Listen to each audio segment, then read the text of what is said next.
ธรรมถูกถ้อยคำเข้าถึงจิตใจฟังรายการวิทยุเสียงใสส่งถึงใจไปสู่ปลาย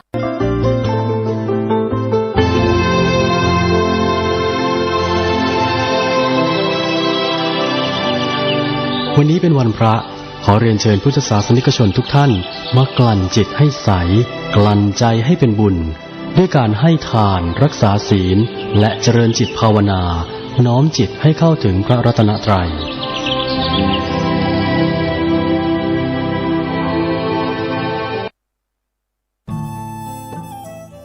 ท่านกำลังติดตามรับฟังสถานีวิทยุกระจายเสียงพระพุทธศาสนาแห่งชาติและสังคม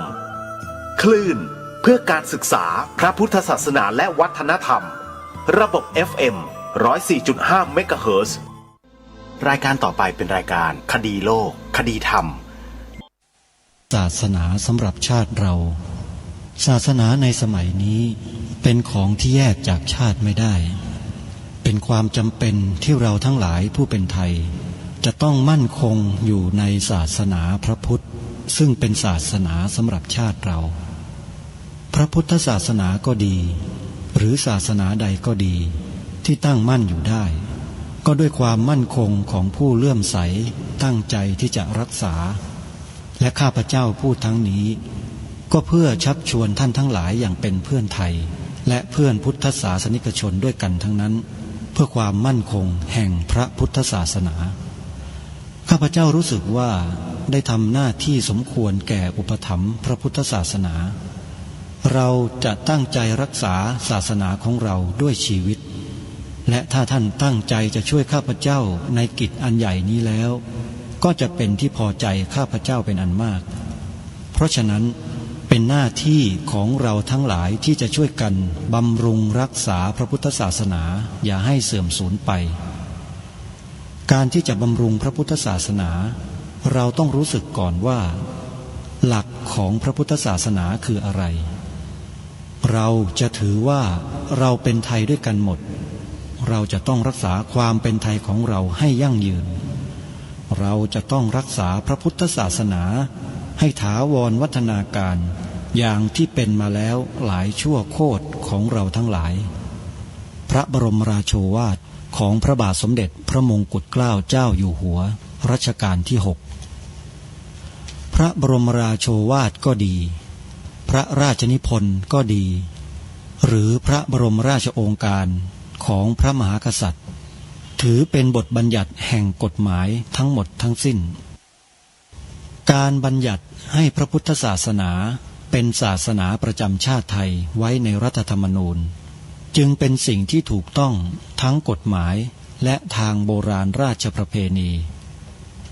การบัญญัติให้พระพุทธศาสนาเป็นศาสนาประจำชาติไทยไว้ในรัฐธรรมนูญย่อมเป็นหลักค้ำประกันให้กับประชาชนคนไทยว่าตนได้ปฏิบัติตามกฎหมายอย่างแท้จริงการบัญญัติให้พระพุทธศาสนาเป็นศาสนาประจำชาติไทยไว้ในรัฐธรรมนูญมิได้เป็นการลิดรอนสิทธิเสรีภาพของผู้ใดแต่เป็นการยืนยันความจริงตามกฎหมายและประวัติศาสตร์ชาติไทยการบัญญัติให้พระพุทธศาสนาเป็นศาสนาประจำชาติไทยไว้ในรัฐธรรมนูญจะทำให้พระพุทธศาสนาได้รับการอุปถัมภ์และคุ้มครองจากรัฐดุจเดียวกันกับที่องค์พระมหากษัตริย์ทรงกระทำมาการบัญญัติให้พระพุทธศาสนาเป็นศาสนาประจำชาติไทยไว้ในรัฐธรรมนูญจะป้องกันพระพุทธศาสนาไม่ให้ถูกลัทธินิกายนอกศาสนากระทำการใดๆได้ด้วยอุบายต่างๆนานา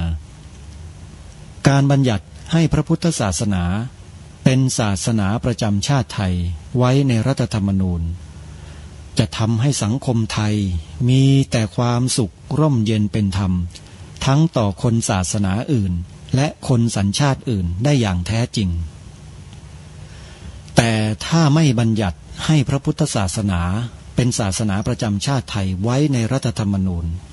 ในอนาคตประเทศไทย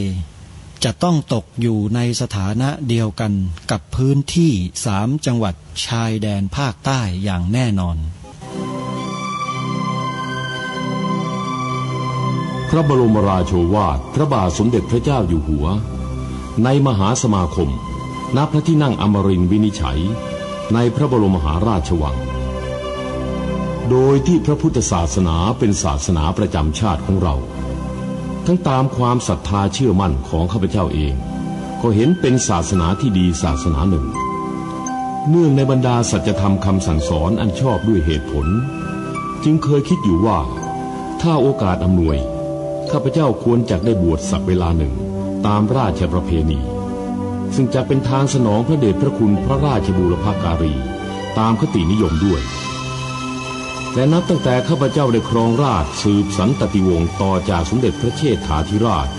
ก็ล่วงมากว่า10 ปีแล้วเห็นว่าน่าจะถึงเวลาที่ควรจะทำตามความตั้งใจไว้นั้นแล้วประการหนึ่งอันหนึ่ง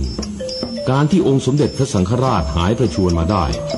ในคราวประชวรครั้งหลังนี้ก่อให้เกิดความปีติยินดีแก่ข้าพเจ้ายิ่งนักได้มาคำนึงว่าถ้าในการอุปสมบทของแต่วันจันทร์ถึงวันศุกร์และวันเสาร์อาทิตย์ทางสถานีวิทยุพระพุทธศาสนาแห่งชาติคลื่นต่างๆสถานีวิทยุพระพุทธศาสนาแห่งชาติประจำจังหวัดเชียงใหม่วัดหนองกายอำเภอแม่แตงจังหวัดเชียงใหม่คลื่น FM 99.75 เมกะเฮิรตซ์ออกอากาศเวลา 9 นาฬิกาสถานีวิทยุวัดฝายหินตำบลสุเทพอำเภอเมืองจังหวัดเชียงใหม่คลื่น FM 104.50 เมกะเฮิรตซ์ออกอากาศรายการนี้เวลา 11 นาฬิกาและเวลา 1 นาฬิกาสถานีวิทยุพระพุทธศาสนาแห่งชาติประจำจังหวัดเลยวัดป่าจริยธรรมตำบลนาดอกคำอำเภอนาด้วงจังหวัดเลยออกอากาศรายการนี้เวลา 10 นาฬิกาที่คลื่น FM 96.50 เมกะเฮิรตซ์สถานีวิทยุพระพุทธศาสนาแห่งชาติประจำจังหวัดกาฬสินธุ์วัดอารามมงคลตำบลยางตลาดอำเภอยางตลาดจังหวัดกาฬสินธุ์ออกอากาศรายการนี้ที่คลื่น FM 89 เมกะเฮิรตซ์ในเวลา 9 นาฬิกาสถานีวิทยุพระพุทธศาสนาแห่งชาติประจำจังหวัด101วัดบ้านปลาคูนตำบลท่าหาดยาวอำเภอโพนทรายจังหวัด101คลื่น FM 104.50 เมกะเฮิรตซ์ออกอากาศรายการนี้เวลา 13 นาฬิกาสถานีวิทยุพระพุทธศาสนาจังหวัดสุพรรณบุรีวัดสามชุกตำบลสามชุกอำเภอสามชุกจังหวัดสุพรรณบุรีออกรายการคดีโลกคดีธรรมในเวลา 9 นาฬิกาและเวลา 20 นาฬิกาที่คลื่น FM 100.25 เมกะเฮิรตซ์และสถานีวิทยุต่างๆเหล่านี้ท่านสามารถรับฟังได้ทางโทรศัพท์มือถือโดยการดาวน์โหลดแอปพลิเคชันที่ชื่อว่าวิทยุพุทธศาสนาทั่วไทยแอปพลิเคชันนี้มีสถานีวิทยุรวมกันอยู่45 สถานีท่านสามารถเลือกเปิดรับฟังโดยอิสระสาธุชนผู้ฟังทุกท่านหลังปีใหม่มาแล้ว ทางรายการคดีโลกคดีธรรมยังไม่ได้ประกาศบอกบุญญาติโยมตามที่ตกลงกันไว้ว่าจะเชิญชวนสาธุชนร่วมสนับสนุนรายการคดีโลกคดีธรรมปีละ1 ครั้งรายการคดีโลกคดีธรรมพูดเรี่ยไรญาติโยมทำบุญสนับสนุนรายการนี้ปีละ1 ครั้งในช่วงปีใหม่3 วันผ่านมาแล้วยังไม่ได้ปรารภเดี๋ยววันนี้จะปรารภเรื่องนี้เชิญชวนญาติโยมร่วมบุญกับทางรายการเป็นการสนับสนุนส่งเสริมการทำหน้าที่ของรายการคดีโลกคดีธรรมแล้วก็จะมีกิจกรรมให้ญาติโยมร่วมทำบุญทอดผ้าป่าให้สวนป่าสามัคคีธรรมด้วยก็วันนี้คอยติดตามรับฟังถ้าหากท่านใดที่จะร่วมสนับสนุนรายการคดีโลกคดีธรรมในวันนี้เป็นวันพระแรม8 ค่ำเดือนอ้ายถือโอกาสที่ดีวันพฤหัสบดีนี้ร่วมสนับสนุนรายการคดีโลกคดีธรรมด้วยกันแต่ก่อนอื่นต้องขอประชาสัมพันธ์ข่าวงานบุญให้กับเครือข่ายสถานีวิทยุที่เราได้สดับรับฟังธรรมะมาตลอดทั้งปีให้ได้ร่วมทำบุญทอดผ้าป่าสถานีวิทยุกันก่อนเนื่องด้วยทุกๆวันที่9 มกราคมของทุกปีที่วัดบ้านปลาคูนจะมีการจัดงานทอดผ้าป่าสถานีวิทยุประจำปีละ1 ครั้งสาธุชนที่เป็นผู้ฟังรายการต่างๆเป็นแฟนคลับของผู้ดำเนินรายการต่างๆทางวัดบ้านปลาคูนก็จะสามารถมีโอกาสร่วมสนับสนุนทำบุญผ้าป่าสามัคคีค่ากระแสไฟฟ้าให้กับสถานีวิทยุวัดบ้านปลาคูนกันแล้ว9 มกราคมปีนี้ตรงกับวันอังคารแรม13 ค่ำเดือนอ้ายขอเรียนเชิญเจริญพรสาธุชนทุกท่านร่วมทำบุญค่ากระแสไฟฟ้าให้สถานีวิทยุวัดบ้านปลาคูนกองทุนละ200 บาทหรือตามกำลังศรัทธาสาธุชนสามารถจดหมายเลขโทรศัพท์เพื่อสอบถามท่านวันนี้ทางรายการก็จะได้น้อมนำพระราชประวัติของพระองค์ท่านมานำเสนอให้พวกเราได้ศึกษาเรียนรู้ไปด้วยกันตลอดจนถึงเหตุการณ์โยกย้ายอาคารหรือถอนอาคารปรับปรุงสถานที่บริเวณวังหน้าของพระองค์ท่านที่ทางกรมศิลปากรก็ดีทางรัฐบาลก็ดีทางมหาวิทยาลัยธรรมศาสตร์ก็ดีเข้าไปใช้พื้นที่วังหน้าของพระองค์ก็จะมีการบันทึกเหตุการณ์เหล่านั้นเอาไว้ก็จะนำมาเสนอต่อท่านผู้ฟังให้ได้รับรู้รับทราบด้วยกันก่อนอื่นก็ขอเข้าสู่เนื้อหาที่ได้ตกลงกันไว้ว่า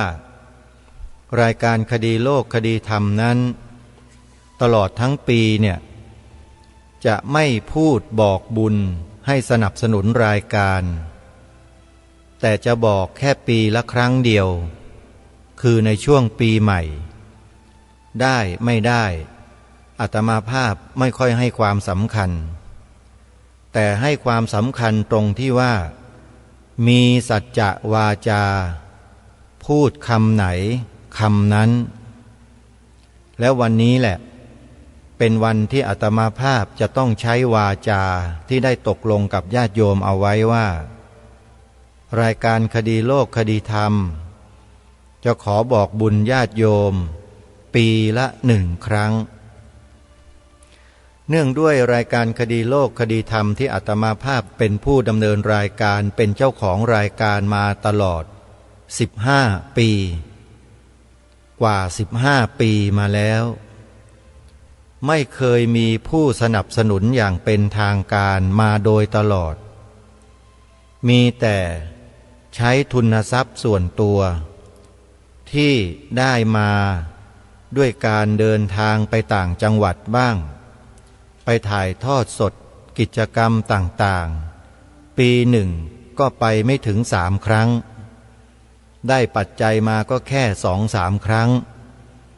ครั้งหนึ่งก็ไม่พอที่จะเยียวยาหรอกโยมก็อาศัยการทำงานสถานีโทรทัศน์ที่มีเบี้ยเลี้ยงค่ารถค่าเดินทางไปกลับ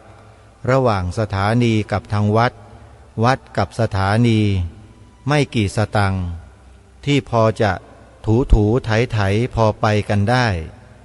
พอที่จะทำให้ตนเองไม่ขัดสนจนเกินไปก็อยู่มาได้ถึงกว่า15 ปีแล้วก็ได้ตั้งสัจจาธิษฐานไว้ว่ารายการคดีโลกคดีธรรมจะไม่บอกบุญสเปะสปะจะไม่บอกบุญญาติโยมเรื่อยเปื่อยแต่จะขอบอกบุญให้ญาติโยมสนับสนุนรายการคดีโลกคดีธรรมแค่ปีละครั้งเดียวเป็นในช่วงปีใหม่ช่วงนี้ก็เป็นช่วงขึ้นปีใหม่ยังไม่ห่างไกลจากช่วงปีใหม่เท่าใดนักก็เห็นว่าเป็นโอกาสที่เหมาะเจาะและเหมาะสมแล้วก็เลยจะขอนำเอารายละเอียดที่เกี่ยวกับเบอร์โทรศัพท์เบอร์บัญชีให้ญาติโยมได้โอนปัจจัยเข้ามาร่วมสนับสนุนรายการคดีโลกคดีธรรมในวันนี้ด้วยกันปีหนึ่งบอกครั้งเดียวเท่านั้นโยมถ้าใครพลาดก็พลาดไปเลยอาตมาภาพก็ไม่สามารถจะบอกซ้ำได้ไม่ใช่ความเย่อหยิ่งไม่ใช่ความจองหองนะแต่มันเป็นสัจจาธิษฐานของอาตมาภาพที่ตั้งใจไว้จะไม่บอกบุญญาติโยมเป็นครั้งที่2ในปีนั้นบอกครั้งนี้แล้วก็จะไม่พูดเรื่องบอกบุญให้แก่รายการตัวเองเลยเพราะว่าอาตมาภาพไม่ได้เกิดมาเพื่อมาบอกบุญนะโยมนะโดยเฉพาะบอกบุญให้ตัวเองเนี่ยมันทำไม่ได้นะแต่ญาติโยมก็ขอร้องไว้ว่าท่านบอกบุญเถอะญาติโยมจะได้รู้ว่าท่านมีบัญชีหรือจะทำบุญกับท่านอย่างไรอาตมาก็บอกโยมว่าไม่เป็นไรโยมอาตมาก็บอกปีละครั้งก็พอแล้วส่วนญาติโยมท่านใดที่รับฟังแล้วทราบแล้วโยมจะทำบุญยังไงแบบไหนก็ตามสะดวกอาตมาภาพเองก็ไม่สามารถจะบอกซ้ำๆซากๆให้ญาติโยมได้เพราะมันไม่ใช่อุปนิสัยของอาตมาภาพอาตมาภาพมาทำรายการวิทยุเนี่ยไม่ใช่มาทำรายการเพื่อบอกบุญใครนะโยมอาตมาก็คุยกับโยมอย่างเนี้ยอาตมามาทำรายการเนี่ยก็เพื่อจะบอกสิ่งที่ดีสิ่งที่ถูกต้องให้กับญาติโยมเพราะเนื้อหาที่นำมาเสนอนี้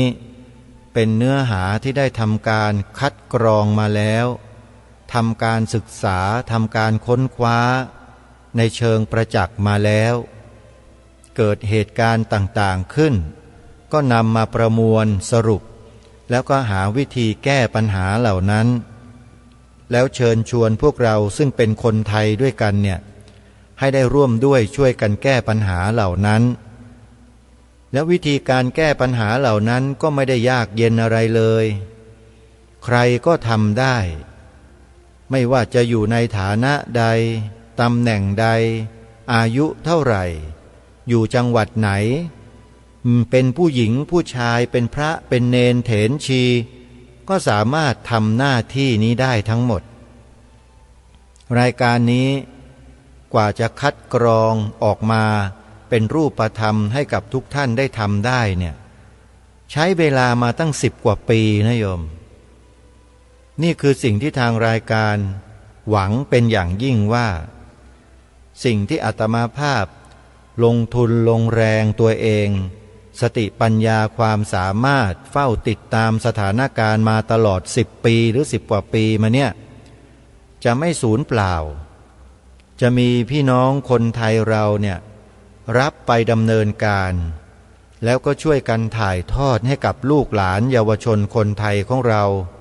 ให้เขารับสิ่งที่ดีและสิ่งที่ถูกต้องเหล่านี้ไปเผยแพร่ไปทำการขยายให้เกิดความรู้ความเข้าใจของพี่น้องประชาชนของเราเนี่ยให้ถูกต้องและตรงกันทั้งบ้านทั้งเมืองเป้าหมายและความมุ่งหวังอาตมาภาพเป็นอย่างนั้นส่วนมันจะถึงเป้าหมายเช่นนั้นหรือไม่อาตมาภาพก็ไม่ได้ไปเดือดร้อนต้องมาทุกข์ร้อนใจว่าจะต้องดิ้นรนว่ามันต้องอย่างนั้นต้องอย่างนี้ก็ไม่มีจิตใจเช่นนั้นเลยแต่ที่มีก็คือท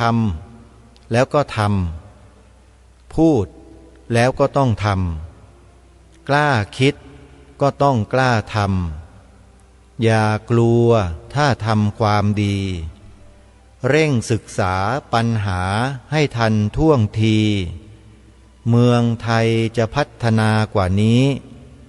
รายการดีๆคดีโลกคดีธรรมคำว่ารายการดีๆคดีโลกคดีธรรมเนี่ยไม่ได้หมายความว่าเป็นการยกย่องตัวเองไม่ใช่นะโยมรายการคดีโลกคดีธรรมคือเนื้อหา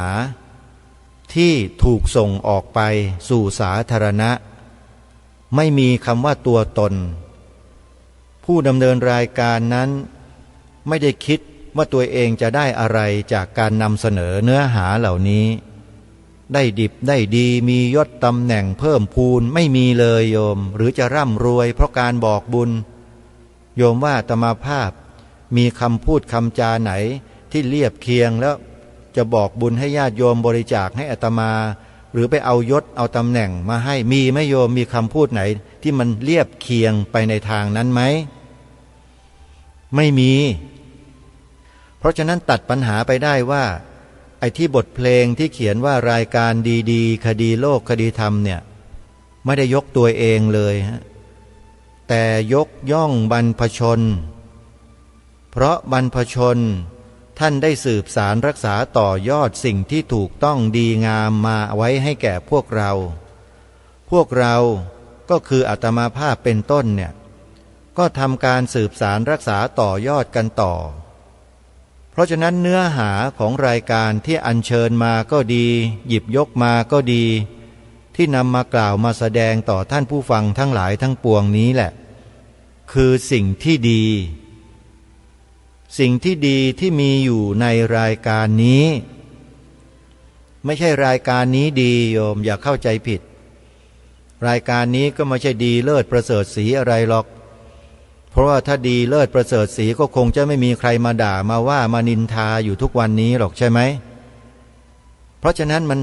ไม่ใช่เป็นการยกหัวชูหางตัวเอง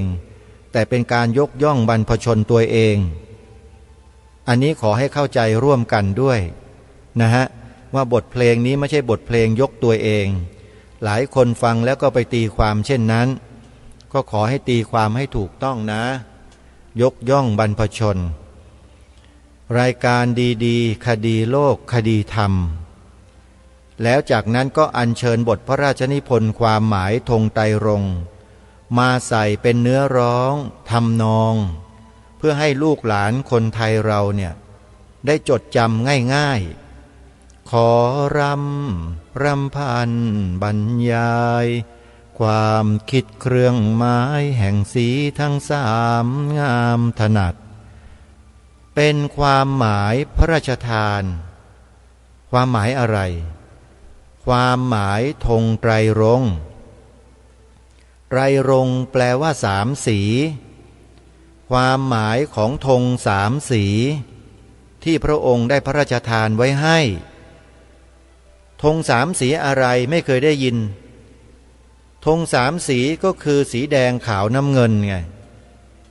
ก็หมายถึงธงชาติไทยนั่นเอง แล้วทำไมจึงต้องอัญเชิญบทพระราชนิพนธ์ความหมายธงไตรรงค์ของพระองค์มาใส่เป็นเนื้อร้องทำนองบทเพลงของรายการด้วยเล่าคำถามนี้ดีมากถ้าไม่ถามอาตมาภาพก็ไม่ได้ตอบก็จะขอตอบได้เลยว่าเพราะมีคนไปบิดเบือนความหมายธงชาติที่พระองค์พระราชทานไว้แล้วคนที่บิดเบือนเนี่ยเป็นนักการเมืองเป็นข้าราชการที่กินเงินเดือนภาษีประชาชนกินเงินเดือนของแผ่นดินนี้แล้วไปกระทำเช่นนั้นอาตมาภาพได้รับข้อมูลมาจากมือมีคนในหน่วยงานนั้นแหละซึ่งเป็นคนที่มีความจงรักภักดีมีความซื่อสัตย์สุจริตซื่อตรงเขารู้ว่าอาตมาภาพเป็นพิธีกรรายการโทรทัศน์ดีทีวีอยู่ที่วัดดวงแขเขาก็หอบหนังสือนี้ไปให้เลยทั้ง5-6 เล่มแล้วก็เล่าให้ฟังว่ามันเกิดกรณีเช่นนี้ขึ้นนะพระคุณเจ้าจะทำอย่างไรจะช่วยอย่างไรอาตมาภาพพอเห็นหลักฐานเท่านั้นแหละสมองมันก็แล่นปรูดปราดปรูดปราดปรูดปราดไปเลยว่าจะต้องเริ่มต้น1 2 3 4 5ยังไงแล้วก็ดำเนินการทันทีตั้งแต่วันนั้นเขาเอาหนังสือมาให้เวลาประมาณบ่าย3 โมงพอถึงเวลา6 โมงเย็น6 โมงครึ่งหรือทุ่มหนึ่งเมื่อก่อนนี้รายการมันจะออกทุ่มตรงและไปเลิก2 ทุ่มครึ่งพอทุ่มตรงอาตมาภาพก็เอาข้อมูลนี้ออกอากาศเลยเริ่มต้นวันแรกวันนั้นจำได้ปีพระพุทธศักราช2554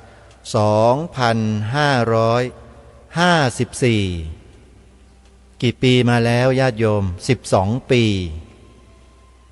นี่คือสิ่งที่ทำมาตั้งแต่นั้นไม่เคยหยุดไม่เคยหย่อนแล้วก็มาทำเป็นบทเพลง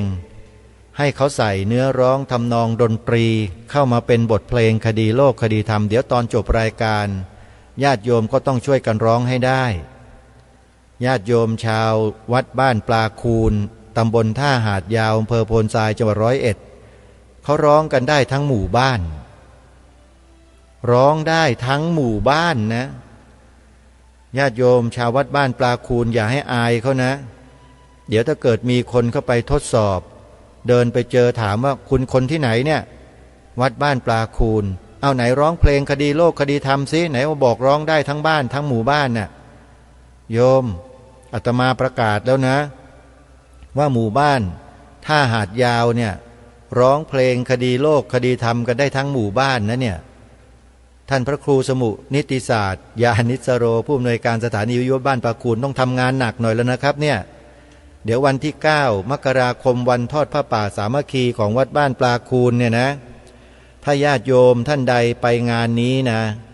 โยมจะเห็นวิทยากรในรายการทางวิทยุเช่นโยมแม่สุบินแสงสักคูโยมพ่อคมสอนสมอาสานะฮะเป็นต้นเหล่านี้ก็จะขึ้นไปนำร้องเพลงคดีโลกคดีธรรมกันบนเวทีโยมทำไมเขาถึงต้องร้องคำเดียวเลยที่ตอบเพราะคนเหล่านี้เขามีสำนึกตัวเดียวฮะเขาจึงกล้าคิดกล้าพูดแล้วก็กล้าทำในสิ่งที่ถูกต้องรายการคดีโลกคดีธรรมคิดพูดทำในสิ่งที่ถูกต้องเสมอมารายการนี้จึงกล้าพูดได้ว่าเป็นรายการต้นแบบของการนำเสนอเนื้อหาที่เป็นประโยชน์เพื่อส่วนรวมไม่ได้เพื่อส่วนตัวแต่วันนี้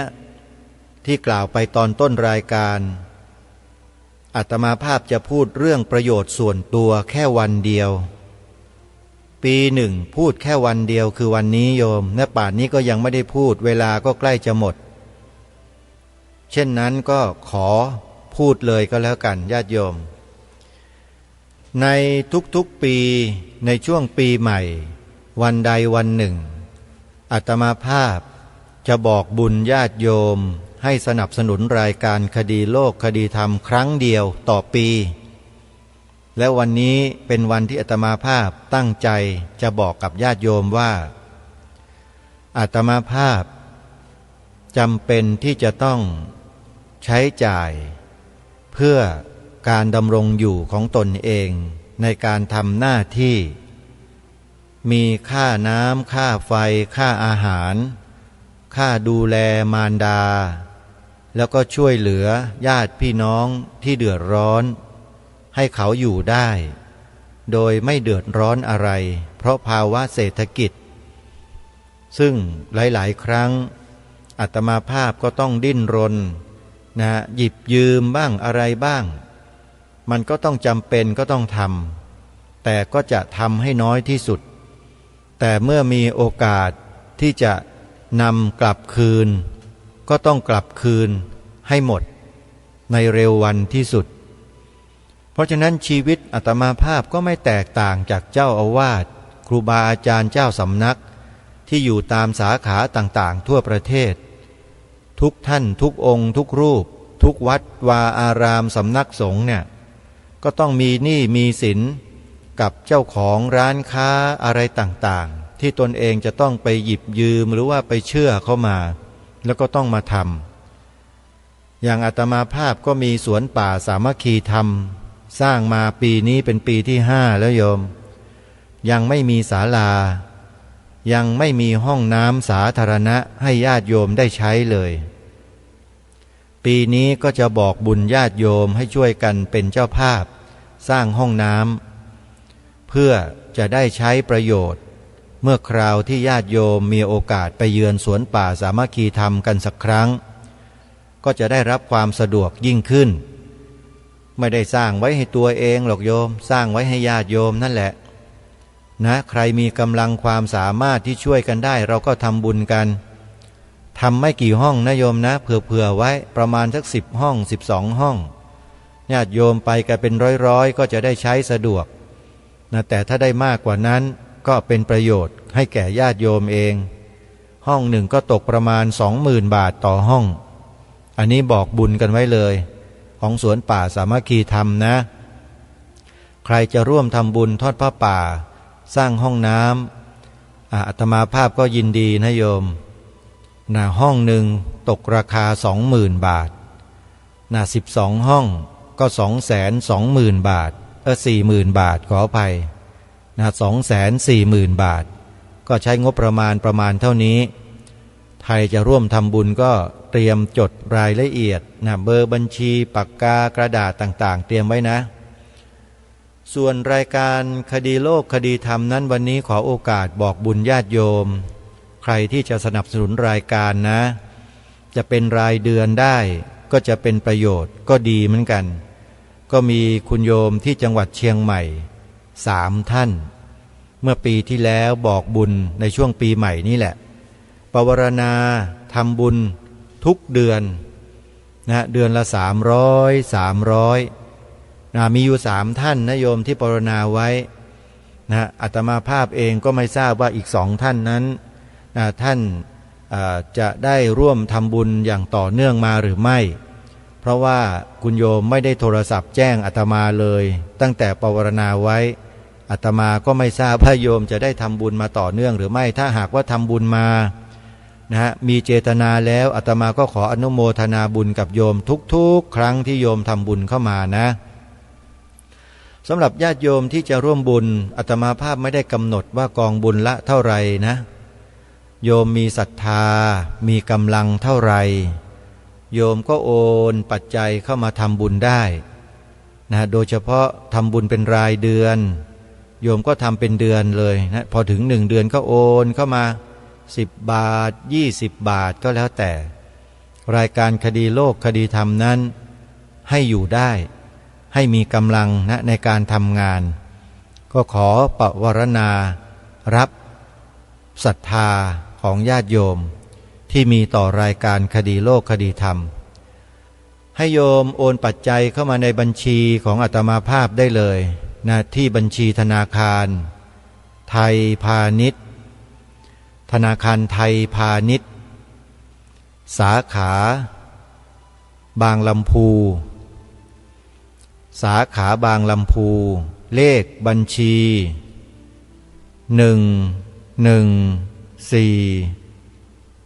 อ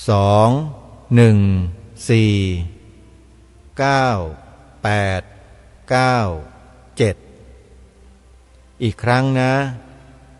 บัญชีธนาคารไทยพาณิชย์สาขาบางลำพูเลขบัญชี11421499897ท่านที่โอนปัจจัยเข้ามาเป็นรายเดือนคุณโยมช่วยโทรศัพท์แจ้งชื่อนามสกุลให้อาตมาภาพทราบด้วยอาตมาภาพจะได้อนุโมทนาบุญกับคุณโยมให้ทุกท่านได้รับรู้รับทราบเพื่อให้เขาอนุโมทนาร่วมกันนะฮะก็ต้องขอบอกบุญกับญาติโยมไว้เช่นนี้ปีละครั้งนะโยมนะส่วนเบอร์โทรศัพท์ของอาตมาภาพนะโยมท่านใดจะโทรศัพท์เข้ามาปวารณาด้วยตนเองพูดคุยสอบถามอาตมาถึงความจำเป็นที่จะต้องใช้จ่ายอะไรอย่างไงเนี่ยก็จะเป็นประโยชน์มากเลยหรือจะคุยเรื่องนู้นเรื่องนี้ก็ได้โยมนะสิ่งที่ทางรายการได้นำมาเสนอในรายการที่พูดไปกล่าวไปแสดงไปใครยังไม่เข้าใจจะโทรศัพท์มาสอบถามก็ได้หรือแม้แต่ใครที่ข้องใจก็โทรมาได้เดี๋ยวอาตมาภาพจะได้ตอบให้หายข้องใจเพราะบางทีคนที่ข้องใจเนี่ยเป็นคนที่ยังไม่มีข้อมูลอะไรเลยไม่เคยรู้อะไรมาก่อนแล้วมาฟังในตอนหลังก็เกิดความข้องใจขึ้นข้องใจว่าทำไมเป็นพระเป็นสงฆ์มาพูดจาแบบนี้เดี๋ยวอาตมาจะตอบให้เข้าใจโทรมานะที่เบอร์โทรศัพท์หมายเลขนี้นะ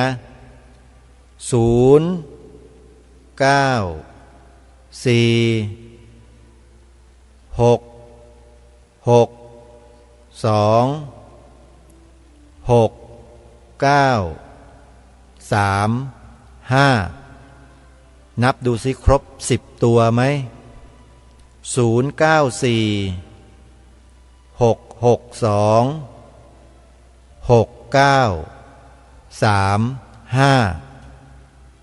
อัตมาภาพผู้ดำเนินรายการชื่อพระครูประหลัดนรงฤทธิ์เป็นพิธีกรรายการโทรทัศน์ที่ชื่อว่าดีทีวี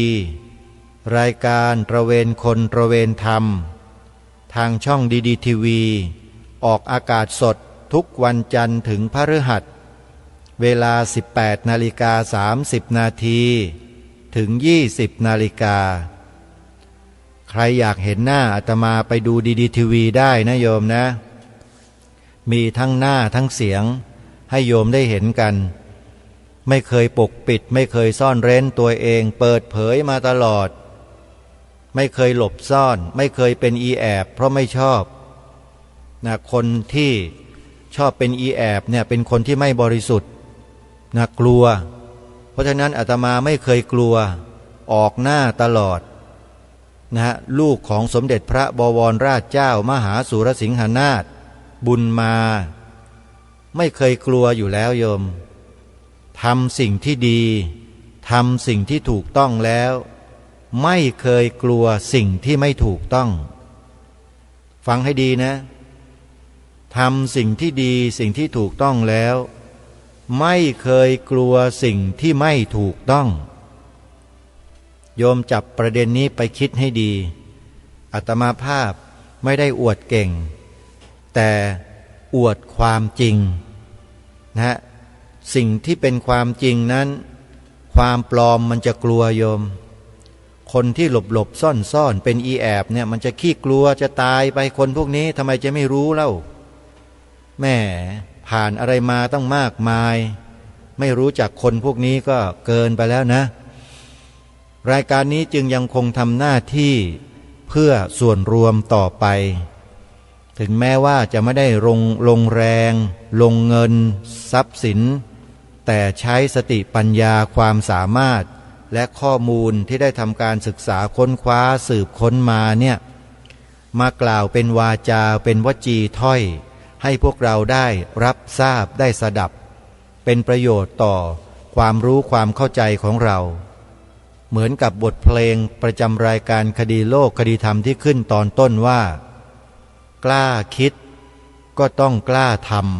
ำอย่ากลัวถ้าทำความดีเร่งศึกษาปัญหาให้ทันท่วงที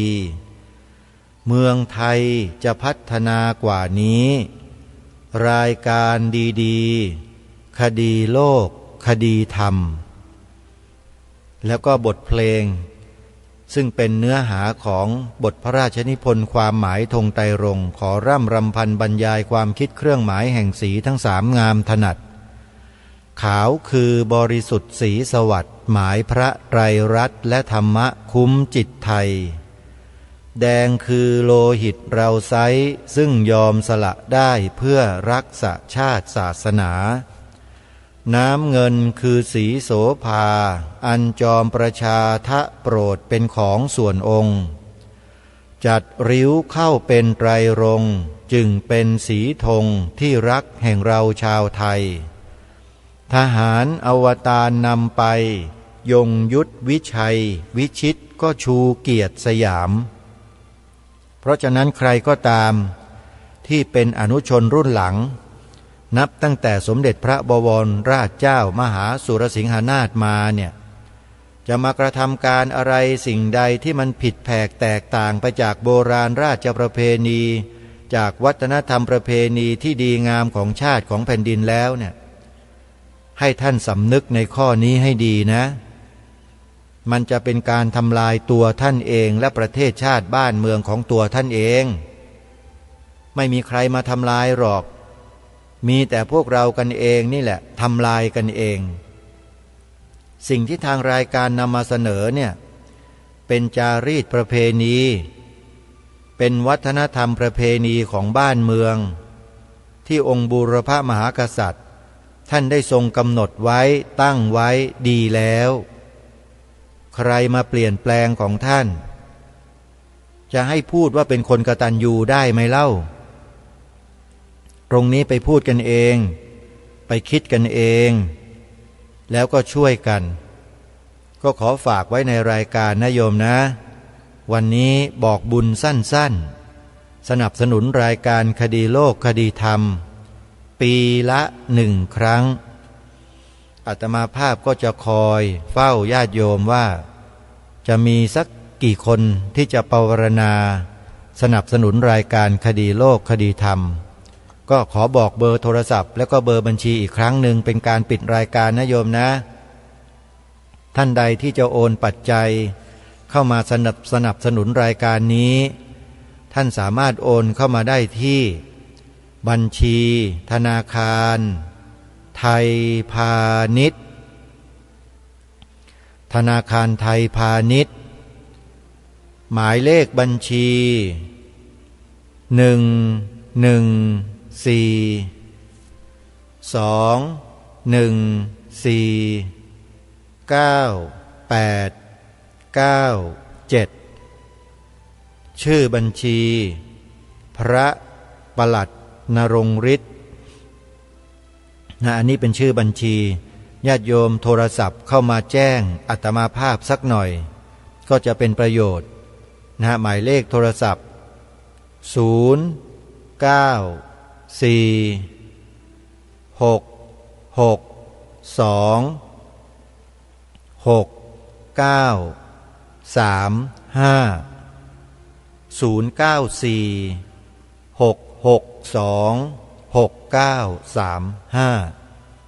อาตมาภาพพระครูปลัดนรงค์ฤทธิ์ท่านใดจะปรารณาตลอดทั้งปีและทุกๆปีทุกเดือนก็ขอเชิญญาติโยมร่วมกันนะสนับสนุนการทำงานที่อาตมาภาพทำอยู่วันนี้เวลาของรายการหมดท่านผู้ฟังเดี๋ยววันพรุ่งนี้ก็จะได้นำเนื้อหาสาระที่เป็นประโยชน์ให้พวกเราได้ศึกษาเรียนรู้ประวัติศาสตร์บางแง่มุมของประเทศของเรา ให้พวกเราได้รับรู้รับทราบว่าในบ้านเมืองเรานั้นได้เกิดอะไรขึ้นบ้าง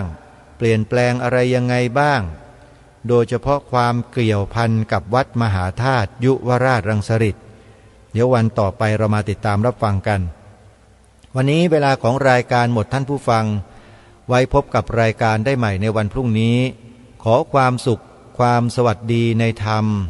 แห่งองค์สมเด็จพระบรมศาสดาสัมมาสัมพุทธเจ้าจงปรากฏเกิดมีขึ้นในจิตใจของท่านผู้ฟัง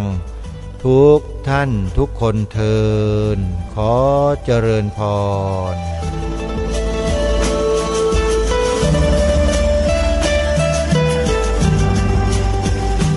กล้าคิดก็ต้องกล้าท